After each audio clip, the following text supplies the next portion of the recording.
I am the fingerprint manager for Royal Bank Police Force. I'm also crime scene divisional inspector for the Royal Bank Police Force, crime scene. So I have a presentation, but I was given a bit of wrong information, and so my presentation is slightly different from what I now know is expected. And so I forgo that and say that I have 24 years experience in the whole crime scenes, house breaking, that sort of stuff. Any questions along the line of fingerprints, crime scene, anything in regards to how to secure your home, based on my experience, I can share that with you. So any questions along the line of house breaking, crimes of any sort, basically, I'm here. We'll put the question. Excuse me, you did say you have 24 years experience, right? Yes, sir. 24. 24. How old are you now, Chief? Actually, I have 25 years before. Whoa. 25 years before. You look good for whatever age you are. One question I have is, as residents, the opportunities that I guess the culprits look for, what do you figure are the probably 2 to 3 most pressing concerns that you have as an officer that aids, that we as residents, I guess, somehow aid the criminal element? Well, for one, I must applaud this group based on what I'm seeing and hearing. You know, it's a community, and you stick together, and so that is one thing that I know is lacking in many communities. They're not together. Person see people come in the area, a car parked in some area, they don't know the person, and they just drive one by. And so when I heard just what was said a while ago, where you see an unfamiliar car or some other person or somebody smoking or whatever, some joint or whatever have you in the community, and right away you get on it. And I find in the Bahamas, I know of several occasions where people came in and put up a truck. People just were moving in the neighborhood. They took everything from the people's new residents, and so we don't know who our neighbors are in the Bahamas anymore. You know, we've arrived, so to speak, and so we don't know who lives next door to us, and that's a concern for me as a police officer. That we know who's in our neighborhood, who the people is, who your next door neighbor. So if you see some strange vehicle or some person in the neighborhood, call the neighbor and say, like, who's this person? And so that for me is a major concern to crime, especially in the line of host breaking. Yeah. Sometimes, given the amount of demand on the crime scene investigators, it takes quite a while for you all to get to a scene after a robbery. What can someone do to preserve the evidence, any evidence that may be there? Well, that's a good question. That's an excellent question. I know. As a crime scene officer, doing that for 24 years. First thing I say to people, if you notice your house was breaking, you want to just take note. I mean, you want to tour your home to find out exactly what was touched, what was tampered, but you don't want to touch anything. In particular, the entry point, which is either the front door and in many cases the window. You don't want to disturb anything. You just want to take note, a mental note of what is possibly, as you can see, what's missing, what was tampered.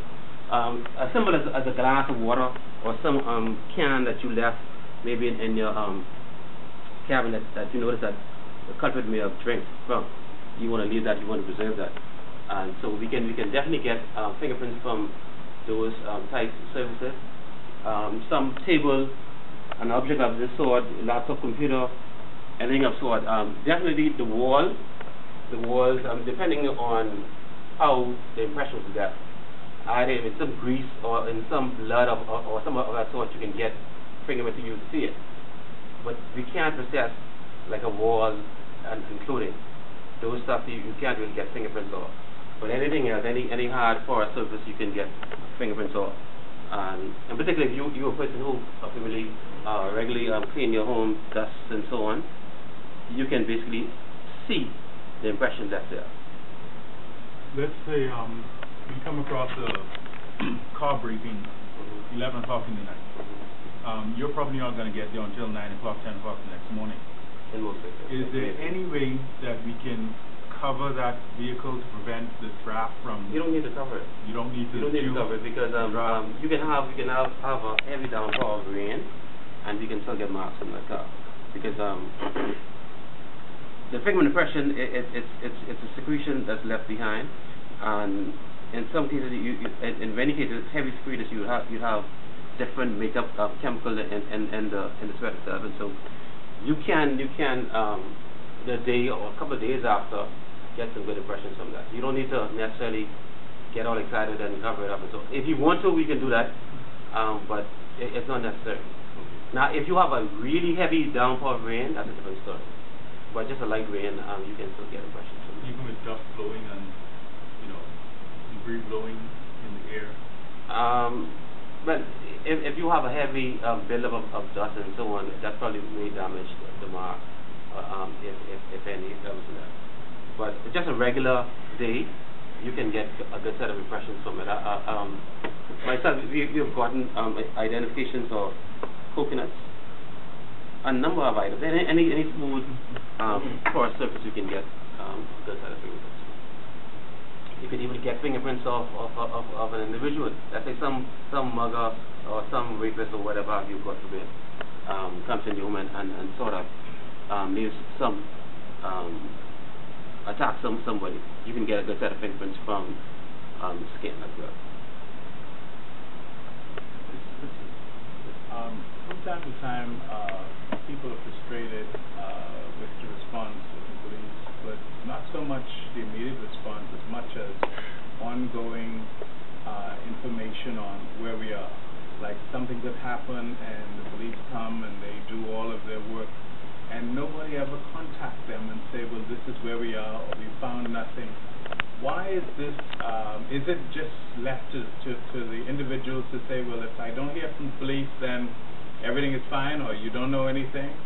Or should there be a system in place where you could contact individuals and say, this is where we are? I know the liaison officer does a very good job when there's a crime scene, but we don't hear anything after the fact. I know, and I must apologize for us in the environment, because we somehow perplexed and we have a lot of stuff going on, and we don't always do follow-up, and dialogue is good, but we fell down over the years in that, and so we need to step it up a bit. But I know myself, if somebody calls me, because I see a number of persons, like maybe I know them personally, or they may have called me in the past for some other outreach or one of them, like once I would have called the investigator, by the way, and let's say we have an identification on some person, or particularly has to reach out to him, but then it's the investigator's job really to reach out and let the complainant know that we identified somebody in your matter, or we found some items and we want you to come in and identify them and so on. From where I sit as a fingerprint expert, I reach out to the investigator and they would go and then and that. But I know we have fallen down in that regard over the years, and we need to do better than that. My question essentially ties into parenting. I just wanted you to walk us through the process from the point where you obtained the fingerprints. Walk us through the turnaround time to match it up. What's the process? Okay. A crime scene officer visits your house, and in most cases, back in the day when I used to do break-in, some 20-some odd years ago, we would start. I mean, I still do it. I still can do it now. We would start out on the road. Back in the day, break-ins were our number one concern. We start on the road. We all work from CDU. 20 break-ins. We leave the road in the morning. 20 break-ins. Nowadays, you have in Nassau and the areas by no means anywhere near our numbers out on the street. And so, Carmichael Road is the big setup, I would say, in terms of break-ins. Seabreeze, South Beach, they fall right second. But the process is this: we go and examine the scene. an officer comes, he processes the house, he photographs the mark, lifts the mark, goes to the station. And in most cases, an ideal situation is we get the mark in about a day or two. That's an ideal. But in many instances, we don't get the mark. I don't get the mark for about a week. Reason being, we have a number of other stuff going on in terms of break-ins and so on. So this officer from East Task, on average, he has possibly about 20 matters to go a day.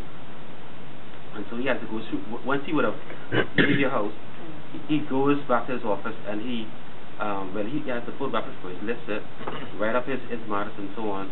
And the turnaround time is in any way from 3 to 4 days for the mark to get to me. Once it gets to me, the process can take anywhere from a day or two, depending on the quality of the mark. I can return a call back to him within a day or two and let him know that we have identified whoever it is. So the whole process from start to finish probably take anywhere from 4 to 5 days. Once this comes to me, and so on average we looking at about, well, last year for example we identified right over 300 persons from basically just house breaking. That's not armed robberies and other matters. Yeah, and so the percentage of persons we identified, I mean, I know this is not the question, but we looking at about 25%. 25% of all the marks that we receive. Now, our problem in the Bahamas is this. And the United States and many other countries around the world, I mean, based on my past experience in conferences and other training exercises that I go to, they have a little different and they have it much better than us in the sense that from birth, in most cases, persons are fingerprinted and so on. In the Bahamas, that's not the case. You know, it's illegal for us to have your fingerprints if you're not been convicted of an offense. And so, except for gaming board purposes, persons cannot be fingerprinted in the Bahamas. So that for us is a setback. So now with the electronic passport and the fact that don't come into play. You don't have access to that. That don't come into play. I mean, I'm glad the minister is here. Maybe he can help us in that regard, because we now, I think we need to change our laws slightly, so I mean we can help ourselves as the people. And right now we're not. I know there was a chap that was identified. I can't really call the case because it's present for the court, but he was a murder happened, and this chap in our database we had some 10 prints. We didn't have palm, but we just updated some stuff just recently, and so we didn't have palm prints of this individual. And so it went by, and probably about 4 months later we was able to identify him. But there was a good set of palm prints left at the crime scene, and that's the reason why we couldn't identify him. But we need to help ourselves, and I think we're not doing ourselves good. Well, how likely is it that when you identify an individual that is a repeated offender, is that highly likely that is the case? When you match up the prints with, I mean, you're matching up with someone that you already have on record. How likely is it that the recent, let's just say, robbery was committed by someone who's already an offender? That's very likely, because that happens every day. So you say about 90%? Yeah, about that. But I mean, normally, in my findings over 25 years, persons, they sort of graduate. You know, we all go through a process. And a fellow that they start out as a petty thief, and tomorrow, and down the road, he's a murderer. And so they move from, they transition from one step to the next. And I know a fellow who was just killed some time back. Again, I wouldn't really call it safe because there's no one to investigation. He started out back when I was to do crime scenes as a regular little breaker, and he since turned into an armed robber, and he was on bail for some murder, and now he's dead. But these sort of things we see every day, and these people they as little kids they grow up, they change into something that we don't necessarily want to see, and we've been seeing. Then, Erickson's question was whether or not, so you're saying in that whole process, there's no point even at the end when you, because you come to the individual's house, you take a report, there's no communication when you would have identified someone to the individual who reported to say, okay, we were able to identify. We've been doing that, but it's by far from where we need to be. I think we've been doing that. We've been making contact with persons and letting them know. But I think we can still do better. Yes, ma'am. With regard to the fingerprint, we haven't reached a stage where we can, in the technology, where the fingerprint can be scanned right into a computer and matched up with any offenders that are on file, and immediately a flyer goes up and says, whoa, this fella just did something, we've got this fella out on bail and this print matches, and hey, we got to find out, you know, he's out or what's going on. We haven't reached that stage yet. Like CSI, We're manually, it takes a week to identify a print and then match it to the database. No, ma'am, no. It's not the case, and that's not the reason why it takes a week. What I'm saying is based on what is going on. The turnaround time in terms of the officer processing and doing what he's required, it takes about 3 or 4 days to get to me.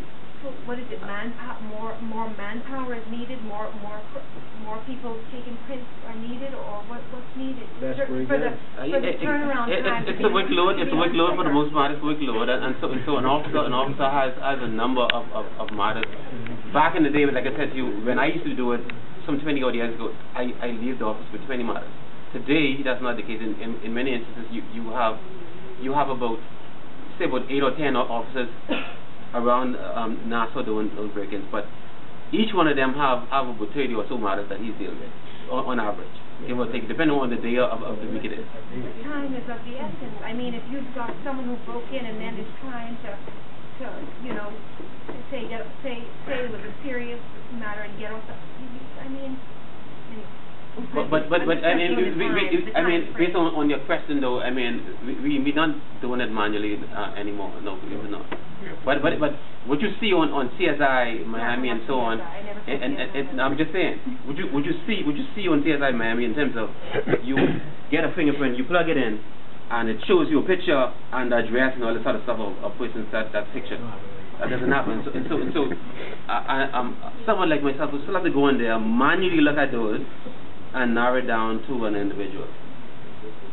Do you work 24/7 or is it 9 to 5? We have officers working 24/7. We don't close like that, and so we always on the board. Yes, sir. Do they have access to fingerprint passport? No, sir. No, sir. Like I said earlier, the only way we can have fingerprints, I mean, based on the law, we can only have fingerprints if somebody been arrested, or well, even the Gaming Board, we don't have access to those. Persons who go in the board, I mean, the law only provides that criminals and persons who applying through the Gaming Board at the casinos and so on can be fingerprinted. But those at the casinos, we can't have those. So whose job is it to agitate for those fingerprints? For the wider community? I mean, well, I mean, the law needs to be changed. And that's why... That's the problem. The law needs to be changed. What's the problem? You cannot the fingerprint thing in the passport, the biometric in passport. Why not? No, we don't have. We don't have access to it.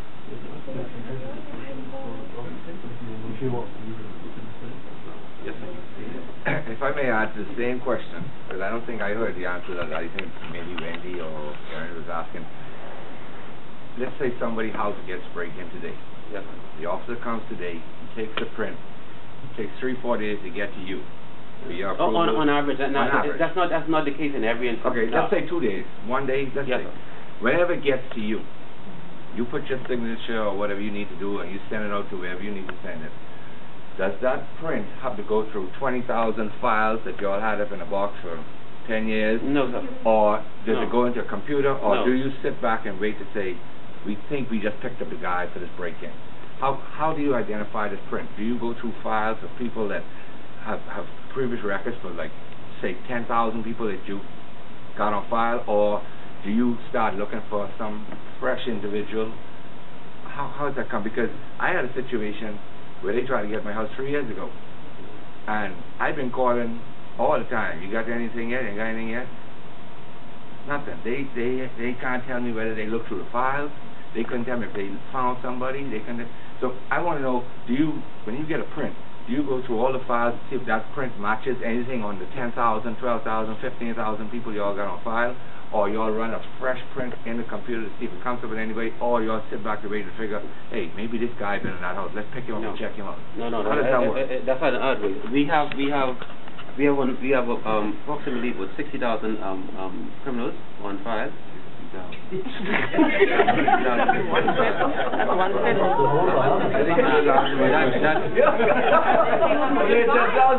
think got on file. We have about 60,000 victims. We have about 60,000 victims on file of persons who have been convicted. Now, one or two of those. Now, if we don't know that they died, we don't take them out. If we sure that they're dead and so on, we take them out. But to answer your question, it's not all right.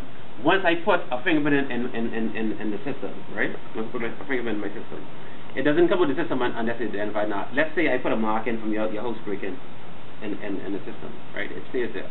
Now, let's just say down the road, someone like Wendy here gets locked up, right? Automatically, it searches against anything new that comes in the system, and so once I look at it and I determine, look, this is someone's being murdered, then it's identified. Now it doesn't come out. Now once I identify it, I believe it. I take it out. But the second part of my question is, okay, that doesn't work. But you got 60,000 people on file. 40,000 of them might be out on bail. What could have been a high chance that he'd been in my house. Do you check that 60,000 file, or the answer is no? It's checked automatically. I mean, automatically once it comes in, anything new comes in, it's electronic. It's checked. So those 60,000 in that computer. Automatically it's checked. It's checked. Electronic. The matching up process. There is another thing. A friend of mine is broken up the car weeks ago. It was on Wendy on the Market Street. And they were controlled by a video camera, you know. And now the problem is they can see the reception. They can watch it, but they keep it on our control about manipulation or whatever it is. And now he was parking on the one side, and the criminal guy was in the opposite side on the parking lot. And they watched him until they go in the restaurant. And on this side, there was another car. And they was waiting up at this car moving out. And the criminals, they moved in exactly parallel where he was parking. And the camera, you can see that. Now, they cannot really zooming out, maybe. There is a DVR problem, where you need a very good equipment. And the police station on the Market Street, they cannot watch them. They cannot view it. And there was on the service station, that was the problem. They can also not view this CD, you know. Yeah, but and I made a copy now. They give me the copy. Maybe I will down. It's a lot of software, you know, and you must know it's about. It can be set to different cameras, you know, video cameras. And now the major question is, why not can the police station, the major police station here in Nassau, zooming out this CD? Why? There's not a technique, there's not equipment, or they will not do it. I don't know. What they have now done, they're installing in the passport. Why you think so stupid you left it in the car, you know? And they put now his new passport to the Interpol, and they check it out. They think there is some crimes. They modified the passport and something else, you know. And he has the old one, and